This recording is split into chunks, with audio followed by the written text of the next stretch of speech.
I apologize to you, dear viewer, for the absence of any images related to the manga in the video due to copyright, and we leave you now with the events of the wonderful manga. Chapter 1093, title, Luffy vs. Kizaru. Cover, some monkeys steal Kobe and Helmeppo's glasses.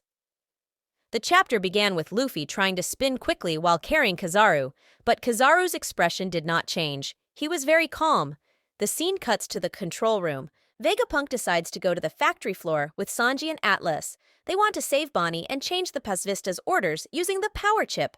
Vegapunk will use his own vehicle called Vega Tank to go. Vegapunk refers to Bonnie as a little girl and talks about her as if she were a really little girl.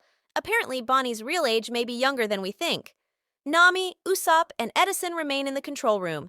Jinbe carries all of Vegapunk's stuff to the back of the island. Lilith Frankie uses the Shogun to carry the Sun Goo ship to the same point where Jinbei will go. Frankie is going to the factory floor too. We go to the factory floor. Bonnie is there fighting against the Marines. Bonnie then falls after colliding with the egghead barrier, but Sentomaru saves her and then loses consciousness. We go to Zoro vs. Lucci.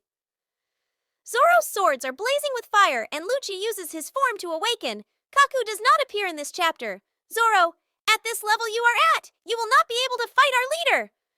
Lucci, it's worth killing Yonko number 2. Back to Luffy versus Kizaru. Luffy throws Kizaru into the sea. Kizaru, oh, I'm going to fall into the sea. However, Kizaru turns back and creates several photocopies of himself. This appears to be an advanced technique from his Yasakani no Magatama. Kizaru's copies cause Luffy to be lightly injured by his light swords. Luffy uses the Gomu Gomu no downstamp technique to destroy all copies of Kizaru, but the real Kizaru is not among them. Kizaru returns to the control room to kill Vegapunk, but Vegapunk is already gone. Kizaru flies towards Vegatank and attacks it with light, but Luffy follows him and defends Vegatank. Luffy takes Kizaru's light and sends it in several directions.